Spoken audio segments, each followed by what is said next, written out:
Welcome you to the Ferris Network on television. And boy, a lot has happened since we last talked. And first tonight, can Trump win? Very simple question. Love Trump or loathe the man? Whether he becomes president again, 50 days from tonight, is largely up to him. Polling says voters trust him, trust Trump, more than they do Harris on the issues that matter most. It's that simple, on the issues. But he's behind in the polls. There's no other way to look at it. Yesterday, Trump got a second chance. Second chances in politics rarely, if ever, happen, and Trump got one. But he failed to capitalize politically on the first assassination attempt. Now he must try on the second assassination attempt. So far, we've only heard from him on Truth Social. Earlier, he wrote the rhetoric lies exemplified by the false statements made by Comrade Kamala Harris during the rigged and highly partisan ABC debate, and all of ridiculous lawsuits specifically designed to inflict damage on then Joe's, then Kamala's political opponent. Me has taken politics in our country to a whole new level of hatred, abuse, and distrust. Because of this communists' left rhetoric, the bullets are flying and will only get worse. Former president has been in this situation before. Post-Butler, the shooting in Pennsylvania, Trump squandered the focus of his convention acceptance speech. He started off brilliantly, calling for unity, and then he veered way off course. The discord and division in our society must be healed. We must heal it quickly. I am running to be president for all of America, not half of America. If you took the 10 worst presidents in the history of the United States, think of it, the 10 worst, added them up, they will not have done the damage that Biden has done. The damage that he's done to this country is unthinkable. And the hits just kept on coming after that. Former president suffered a handful, maybe even more, of self-inflicted wounds since that speech 60 days ago. The golf course in Palm Beach is supposed to provide him a respite from stewing in his political reality. Instead, it's become a cesspool of his worst instincts. Where conspiracy theorist Laura Loomer looms large, NBC reports Trump allies worry his ties to far-right activist Laura Loomer could cost him Georgia and North Carolina. The former president's allies said President Trump needs to put distance between himself and Loomer, or the association risks alienating key groups of voters in battleground states. Yes, like anyone with a brain would not want to be associated with Laura Loomer. Every day, the election is about what Trump is doing. Every day now. And that is a day nobody is talking about Vice President Kamala Harris. Thus, we are a day closer to the election with no scrutiny on her. Harris and Walz have figured that out. They figured out they don't need the media and can snub them without consequence. It's a brilliant reevaluation. No presidential campaign has figured that out until now. Even progressives in her own party no longer care about her political flip-flops. That's according to Alexander Bolton's latest piece in The Hill. Quote, Democrats bet Harris will move left as president. He writes, with the general election only 50 days away, leading progressives on Capitol Hill are too alarmed by the prospect of a second Trump term to complain about Harris's reinvention as a centrist. They expect she'll back them up in policy fights if elected president. And yep, because of Trump's lack of focus on the campaign trail, we're talking about what he's saying and who he spends time with, rather than what his opponents plans to do if she is elected. Bill O'Reilly has had some thoughts on that. Take a listen. Donald Trump is a man who does completely what he wants to do. He's not, he doesn't do the advisor thing. People like to watch him in action. And I think he should use some of that rather than be vitriolic. You can make your point in a humorous way. He just flies. And he doesn't really think about the repercussions of what he says. And that's hurting him. Trump makes mistakes when he gets into personal stuff. He's heard it a million times. It's a matter of discipline. Bill is back with us, host of the No Spin News, author of the newly released book, Confronting the President's No Spin Assessments from Washington to Biden. Once an accident, twice a coincidence, third time is a pattern. You keep giving Donald Trump the same advice. I know that you have done it in other forums than this. let's just assume for the second that Trump is incapable of taking your advice. He's 70 whatever years old. He's not going to change. Can he win playing to his worst instincts as he is now? Yeah, he could, because Kamala Harris is such a radical that if that starts to dawn on people, I think her support right now is very thin.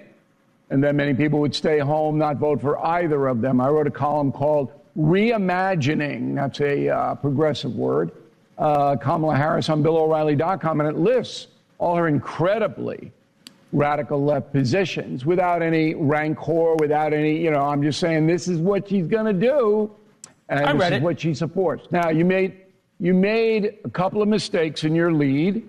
Number one, you said that this Harris campaign is unprecedented in keeping her away from answering any questions. No, and you should know this because you read Confronting the President, so our special is going to be on Friday. Are we going to Harrison Warren now? Harding did the same thing. Oh, Harding. Warren Harding. Okay. Did the same thing. Didn't answer one question. And didn't even campaign, Harris campaigning. And was a disaster. Americans had no idea who they were voting for. Guy gets in the White House. He doesn't do anything but play cards, get drunk, and chase his mistress around the building. This is stunning. So be careful. You've got to know who you are supporting or not supporting. Now, as far as Donald Trump is concerned, I don't know. I'm going to try to find out this week why he's hanging out with Laura Loomer, which I don't see any upside to at all. But it was amusing, Leland. You amused me in your lead by quoting NBC News about how damaging it might be to hang with Laura Loomer, when the same NBC News, just hours before the Florida shooting thing, said on MSNBC that Trump was Hitler again, and that the Pope was racist and sexist.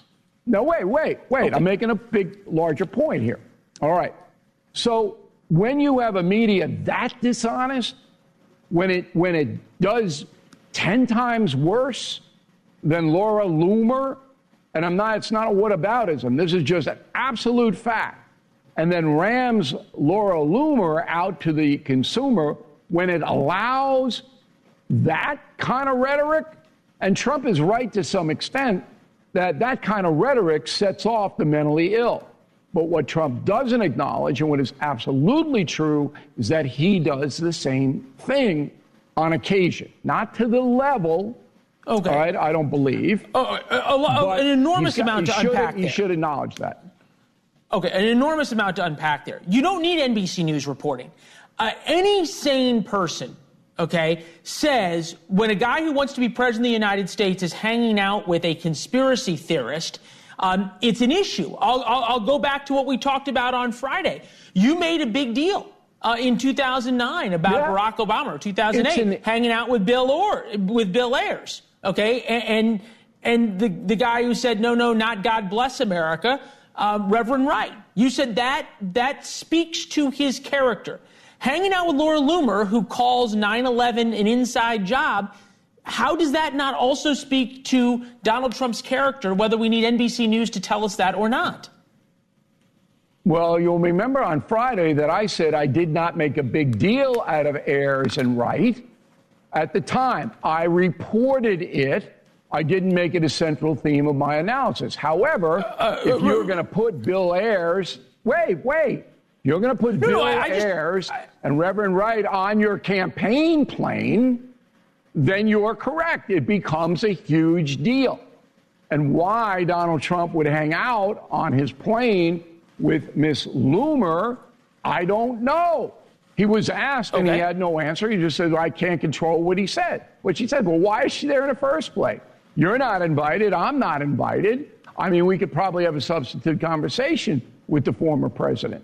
But it is just beyond the pale that the corporate media that lights the fuse of hatred, as NBC News, MSNBC does on a daily basis, is all indignant about Laura Loomer. Come on. It's ridiculous. Okay, we have an entire segment about that coming up, but I want to stick to Donald Trump because I'm old enough to remember when being president of the United States meant taking on things, shall we say, bigger in life than MSNBC commentators on Sunday morning.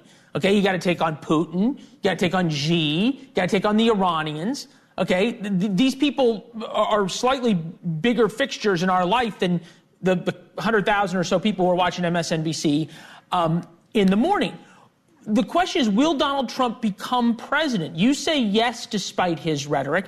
We'll take a quick listen to I think he can. Few of the things he said. Okay, few of the things he said after the first attempt on his life. Take a listen. We must defeat Comrade Kamala Harris, and we are going to stop the country-destroying liberal agenda. Once and for all, we're going to do it. We have to stop it. We're going to save our country. And these fools, Kamala, these are Marxists.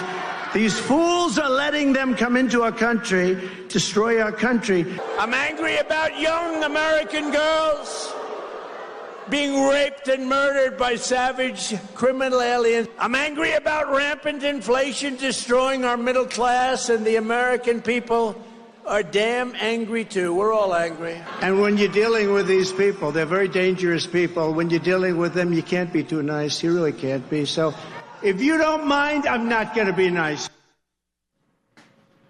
All right. So we can all stipulate that if there was an attack, God forbid, on a Democrat, and when there was, it was blamed on the right. Right? When Paul Pelosi was attacked, when Gabby Giffords was attacked, on and on. Completely blamed. So Donald Trump would get blamed if there was an attack on Democrats. But whataboutism, I think, is pretty cheap. The question is, how does Donald Trump not play to his worst instincts? Okay, you want to talk about a few hours before the assassination attempt. I'm looking at the tweet right now, or social media post. I hate Taylor Swift. Gee, it plays right into Democrats' talking points that this is somebody who is way too emotional and, I don't want to say unhinged, but that would be the Democratic talking point about Donald Trump, does it not?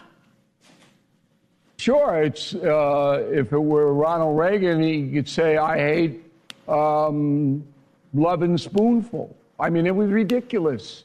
It's ridiculous. I don't know why he does it.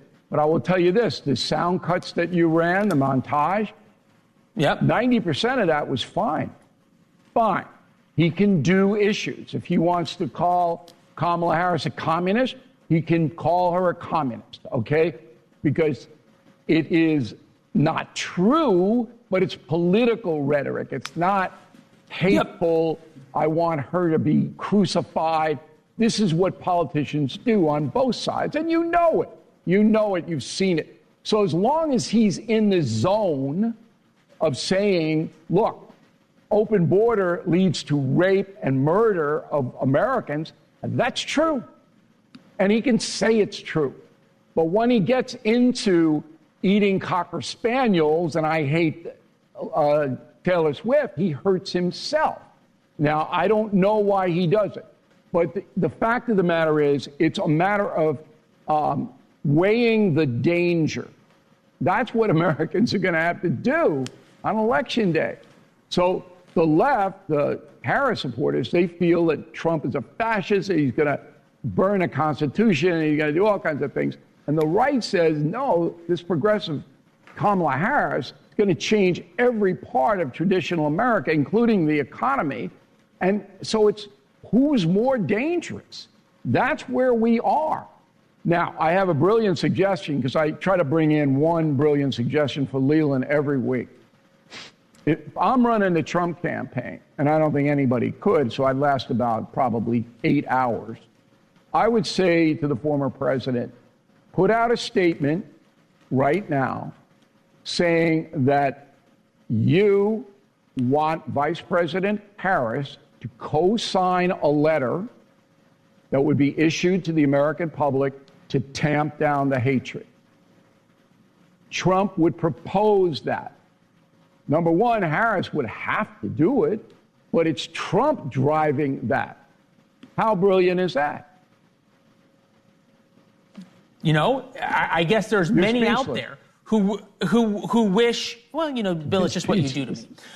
It's just what you do to me. I think there's a lot of people out there who want to see Donald Trump elected, and there's a lot of them who want to see him follow your advice because it's good political advice. As we started the segment, he's just not following. He'd win if he did that. If he did that, he would win.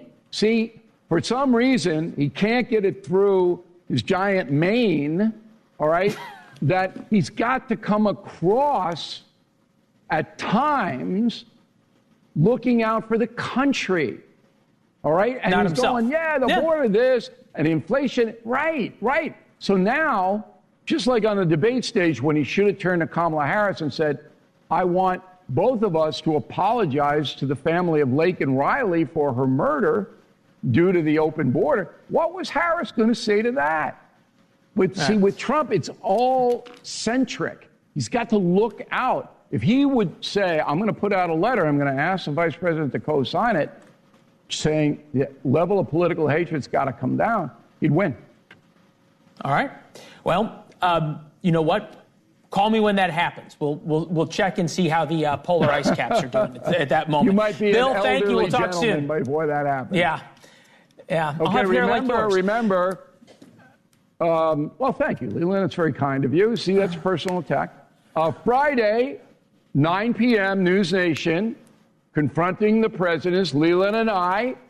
Don't miss it. It's going to be fabulous. There will be many promos this week. Thank you for doing the first one. It was preempted because of the breaking news on Sunday. Bill, good to see you. Thank you. Success or failure? That is a question that the United States Secret Service is trying to answer. Is it fair to say Trump is alive today because of good training or good luck? Secret Service acting director a few hours ago explained or defended, depending on how you look at it, how a gunman got within 300 yards of former President Trump. Take a listen. The increased assets directed by President Biden were in place yesterday. These included the counter-sniper team elements, counter-surveillance agents on the exterior, counter-assault teams partnered with local tactical assets from the Palm Beach County Sheriff's Office, and counter-unmanned aerial system elements. All right. Ryan Ralph's pickup in Hawaii had a Biden-Harris bumper sticker, but other than that, we don't know much more about the shooting than we did this morning. He has a long criminal history, clearly a very troubled person. Ralph reportedly lied in wait for almost 12 hours before a Secret Service agent sweeping the golf course ahead of President Trump spotted his rifle and opened fire, although we don't know what happened to the 4 bullets that agent fired. With us now, Charles Marino, former senior law enforcement advisor to DHS, also served as supervisory special agent in the Secret Service under Presidents Clinton, Bush, and Barack Obama. It is good to see you. Thank you. We have to stop meeting like this, but we're grateful for your insights. True. Success or failure? Well, first of all, let me correct something that the acting director said. President Biden did not need to direct the Secret Service to increase the protective resources for the former president. That's at the sole discretion of the Secret Service. They are to provide resources and security planning to match the threat level against the former president. So that's wrong, what he said. The second thing is this is both a success and a failure. The inner perimeter, the detail assigned to the former president, which included this golf cart with 2 agents that goes out a couple of holes ahead of the former president, that worked. But it shouldn't come down to the inner perimeter team to detect that. When you see the inner perimeter, just as they had to respond in Butler the way they did, that means something in the overall security plan has failed. And once again, what are we talking about? We're talking about the outer perimeter. What was in place outside that fence line that suspect was able to sit and lie in wait for 12 hours? That's the problem. The point that was made during the press conference is this was an off-the-record movement, which for those who don't read the White House pool notes every day or get the for planning purposes only notes, means this wasn't on a public schedule. That said, Donald Trump going to play golf on a Sunday when he is in Palm Beach is about as safe as a bet as the sun rising in the east every morning. Was the Secret Service too complacent in this idea that, oh, nobody knows if he's going to show up, but the pattern is every Sunday he does, therefore this would-be assassin could plan on it? That's right, and that's the bet that the suspect made. He played the probabilities, Leland, and he chose the location saying, look, there's a good chance the former president's going to show up here to play golf, and he got it right. So part of the Secret Service's job here is to make sure that the former president isn't as predictable as he's become when he's in the West Palm Beach area.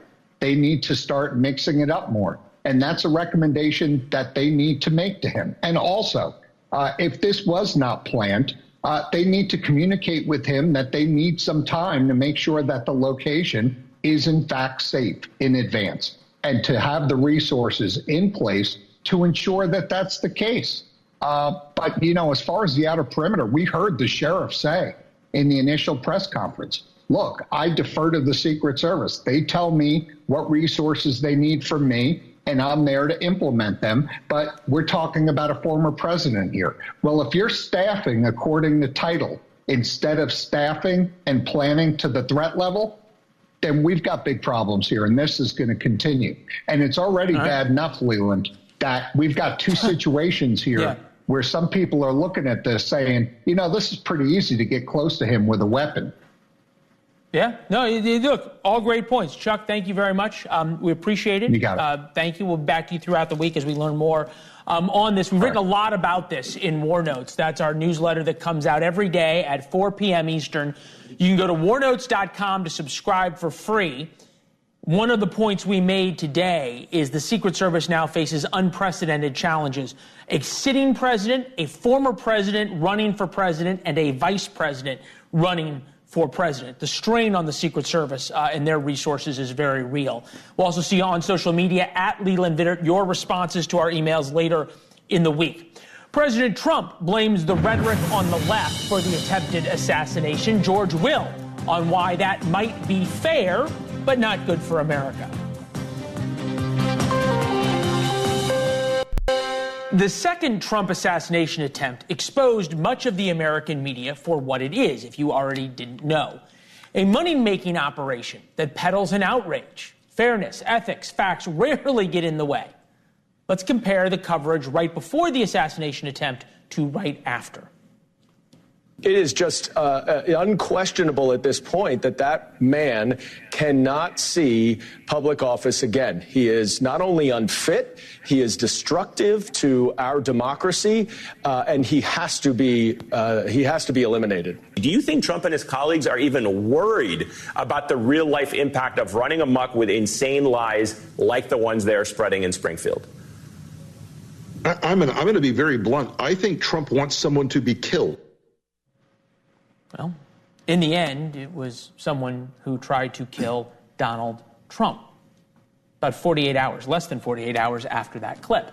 And when Trump almost got killed, not much changed. Today's apparent assassination attempt comes amid increasingly fierce rhetoric on the campaign trail itself. Mr. Trump, his running mate J.D. Vance continue to make baseless claims about Haitian immigrants in Ohio. Do you expect to hear anything from the Trump campaign about toning down the rhetoric, toning down the violence? As if the Trump campaign is responsible for the rhetoric that almost got Donald Trump shot a second time. George Will is with us now, NewsNation senior political contributor, Pulitzer Prize-winning columnist. Mr. Will, good to see you, sir. Is it fair for Republicans to blame Democrats and their rhetoric for the shooting? It's partially fair and somewhat dangerous for Mr. Trump. That is exactly the arguments that's being used about his supposed culpability for January 6th. They're saying his rhetoric in his speech on the ellipse preceding the march to the Capitol caused that. I think it's very dangerous, Leland, for us to start saying that this event here was caused by these words over here. And to establish that culpability legally or morally, it seems to me very dubious. Well, legally is different than morally, number one, which ... is different than politically, or at least for political advantageous. We keep hearing the need to tone down the temperature on and on. That lasts for somewhere between an hour to 12 hours. I think the initial reports after the attempted assassination where Donald Trump was shot were very different than this. The response to that, there was this 24-hour moment of, holy cow, what have we created in America? That's all gone. Let's stipulate, Leland, that he should quit calling Kamala Harris a communist, and her supporters should quit calling him Hitler. But look at 3 other assassinations that have occurred in other countries. Yitzhak Rabin was killed not because of rhetoric, but because of really deep-seated religious and political entanglements. People tried to kill de Gaulle frequently because they represented those who wanted to hold on to Algeria, and the country of France was on the verge of a civil war. Margaret Thatcher came that close to being killed by an Irish Republican Army bomb. Huge, deep-seated, long-standing, violent stresses in all 3 societies. This is what makes this so weird. This is just politics here. And it is rhetoric cut off from anything remotely like the social divisions in France, in Ireland and Britain, and in Israel. Well, part of this, though, is the rhetorical reciprocity multiplier, right? Metaphorically speaking, you push me, I shove you, you hit me, I bring a knife, you bring a gun, I bring a tank. It keeps escalating now to this idea that the republic itself, both sides agree that this election will define American history. Here is right-wing media that believes the same thing. Take a listen. The usual suspects out there have been pushing this hatred. I believe this guy was brainwashed, and the media needs to do a whole lot more soul-searching and introspection about their role that they played in this. The rhetoric is every day, all day. And as it's directed against President Trump, it's saying that he's a threat to democracy, that he's going to destroy America. It's absolutely absurd, and it is irresponsible. All these people up here are running around with all kinds of security in Washington, D.C., and the one man that we need to protect his life is Donald Trump, and they refuse to do it. Okay, you got a lot of Secret Service protection out there. We can argue whether it should be bigger or not. The question is this, though. Is it time for Republicans to stop complaining about the media because they do exactly the same thing? And unlike in the 1980s, they've got the New York Post, they have Fox News, they have Newsmax, they've got more than enough places to play the same game. In the Cold War, this was called mutually assured destruction. And it's just overkill on both sides. Obviously, we should tone this down. Try to imagine Dwight Eisenhower talking like this, or Jack Kennedy. This is new in American life, and it's deplorable, but it doesn't need to go on.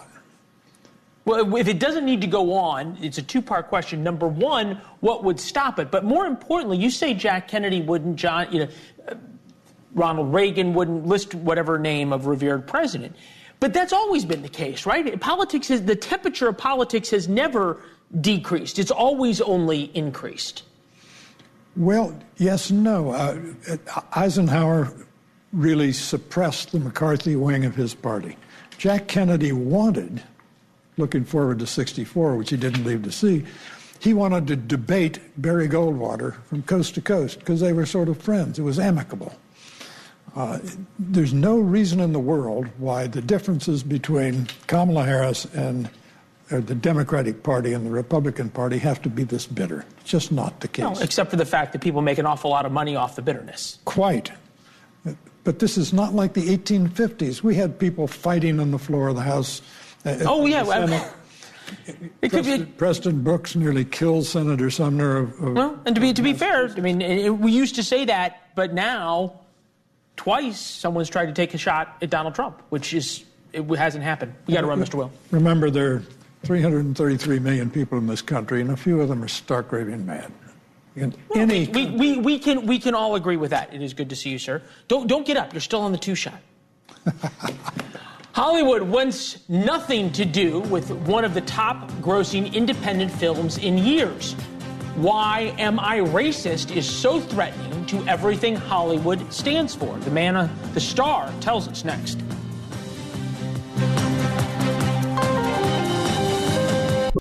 It's called Am I a Racist? And it's about DEI, diversity, inclusion. Despite virtually no media attention and a small budget, it brought in huge crowds this opening weekend. The film came in fourth at the box office with an estimated $4.6 million, but it was only shown in about 1,500 theaters. It's supposed to expose diversity, equity, and inclusion. It got far fewer screens than what the big blockbusters get and still did big numbers. Rotten Tomatoes didn't even have a rating for it because not enough mainstream critics bothered to review it. The movie follows conservative commentator Matt Walsh's journey as a diversity, equity, and inclusion expert. Joining us now is Matt, certified DEI expert. Here's my certification. Where are you guys on your anti-racist journeys? So I'll look around the room and point to who we believe is the most racist person in the room. On all of the success, in some ways, does the juxtaposition of big box office success, especially for an independent movie, first movie from Daily Wire to be released in theaters, sort of that unprecedented success, and then the crickets from the critics make the point of the movie? It does in a lot of ways, yeah, in a kind of an unexpected way. And, you know, we're kind of accustomed to when you've got a film from someone who's conservative, if you follow Rotten Tomatoes, you're used to seeing that dichotomy between, 95% score from the audience and then the critics give it a 35% or something like that. So we were expecting something similar here. What we didn't quite anticipate is that they wouldn't give us bad reviews because they just wouldn't review it at all. Which, when you don't have they're scared, or what is that? I can't think of any other explanation. I mean, if we didn't have it in theaters and if it wasn't charting, then they could always justify it by saying, well, it's just not relevant, it's not on our radar. But they can't say that, and they're not going to review it. I can only assume it's because, look, if it was a bad movie and they could just dump on it and give it a bad review, then they would happily do that. But now, I'm biased, of course, but I think it's a great film, and so I think that they don't want to give it any credit. I don't think they want to have to give it any credit and then deal with their own audience getting mad at them about that. So I imagine that's at least part of what's going on. Or they don't want to be accused of promoting it, right? If the audience who generally watches films and cares what the critics say, if those critics say good things about this movie, they'll be accused of platforming it or whatever the word du jour is. I want to play you a clip from it. This is where you are transitioning to a woke man. Take a look. Yeah, do you want to come up and share anything? Sure, what do you want me to share? Whatever's on your mind. I just want to know that, my physical safety and yours and everybody else's here is okay. Why would your physical safety not be okay? Did I miss something? I don't feel comfortable. I'll never be accepted if I look like this. If they know that I'm Matt Walsh, I'll always be an outsider. I need to go deeper undercover.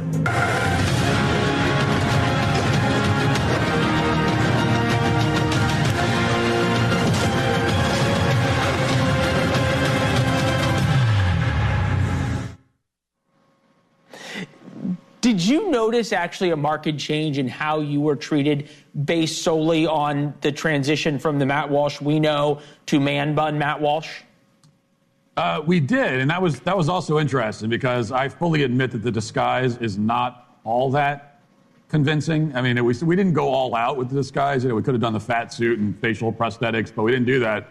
It's just a man bun. I think that when you do that along with the outfit I'm wearing, it's kind of subtle a little bit, at least more subtle by film standards for disguises, but it's at least enough to signal to the people I'm talking to that I probably agree with them. And at least for the people we're talking to in the film, that's the thing that's most important to them. They want to know that that I agree and that they're not going to be challenged. And if you can signal that, then you can get them to really open up, which is what we do in the film. Fascinating, because I always think people open up the most, or you want to talk to people who open up the most when they're when they're challenged. At least that's what we try to do on the show. Dear Patron, says Prime Cinemas, due to the strong reactions from our community for and against the film and concerns for the well-being of our staff, we will not be playing the film Am I Racist as originally intended. Please know that it was not our intention to cause such division by playing this film. We noticed that many of the theaters in Sacramento were booked to play this film, and quite frankly, this reaction caught us off guard. The safety of our staff is our number one priority. A couple of things to break down. What safety were they concerned about? Their emotional safety or physical, you think? Well, but they don't distinguish between emotional safety and physical. That's the thing. If you threaten their emotions, then you're threatening them physically. And I mean, we saw the scene in the movie where someone said that they felt threatened because I'm physically in the room with them. And I thought that was absurd enough. And now apparently just having a film of mine in the box office is somehow a physical threat. I mean, the funny thing is, if there's any threat, it would only be because people on the left are mad that the theater's showing it. So if there's any threat, I guess it would come from them. It's not coming from me, I can tell you. Well, we have seen where political violence is coming from lately, at least over the past few months. Last question for you, Matt. The people that are depicted in the film, a lot of it seems to be sort of holding them up to ridicule. In some, I guess you could argue that they put themselves up to it, right? If you say the things they say and act the way they act, then they are deserving of ridicule. Is there any disclaimer? Did you get the feeling that these are genuinely held beliefs, or that this was simply groups of people who were saying things solely for profit, for lack of a better term? I think it's a bit of both. I mean, we expose a lot of the DEI grifters, the people that run these workshops and seminars. They sell all the books, Robin DiAngelo, et cetera. Some of them have made millions of dollars. And I think for them, I mean, it's hard for me to believe they believe everything they say, but there's a lot of money, power, and influence in it, which is why they say it. But then there are the people that go to those people, go to the seminars, they buy the books. They're not making any money off of it. And I think for those people, most of them really have been sucked into it and kind of brainwashed, and it's very sad to see. And if this film can succeed at least a little bit and maybe shaking them free of a little of that brainwashing, then I'll consider it a major success. Well, already a major success at the box office. Matt, appreciate you joining us. Thank you. You're welcome to come back anytime with the Oscar speech, all right? I will. You'll be my first stop after my Oscar. Appreciate it. All right, there you go. Thanks. Good to see you. Thank you. So far, only Joe Biden dropping out changed the presidential race, but we'll tell you the one thing that could still make a real difference between now and November.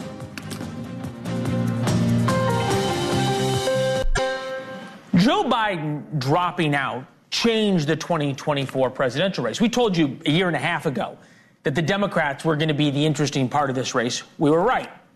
But other than that event, which was shocking, it's almost impossible to get America's attention. Just think about even the past 90 days. That was painful. I love Joe Biden. I work for Joe Biden. He didn't do well at all. The person who fired shots in an assassination attempt on former President Trump is dead. Well, we now have the former president's pick, and it is J.D. Vance. President Biden has just announced that he is ending his re-election bid. Vice President Kamala Harris, the presumptive Democratic nominee now for President of the United States, has selected Minnesota Governor Tim Walz to be her running mate. Rarely will you see a debate where there was more of a stark contrast between the two candidates. The FBI investigating what they say appears to be another attempted assassination on former President Trump. With us now, Mark Penn, CEO of Stagwell, former White House pollster for Bill Clinton. Mark, it is always good to see you. By my count, we've had about 6 October surprises and a few mini surprises sprinkled throughout the past 90 or so days. Is there something that can redefine this race for Donald Trump or for Kamala Harris? Well, a surprise is a surprise, and last-minute upsets happen last minute. So oftentimes we don't see exactly what's coming, particularly when people are living in their own partisan worlds. Like, do people, in New York City really understand what's happening in Ohio or Iowa? Or do people in Ohio or Iowa really understand what's happening in California?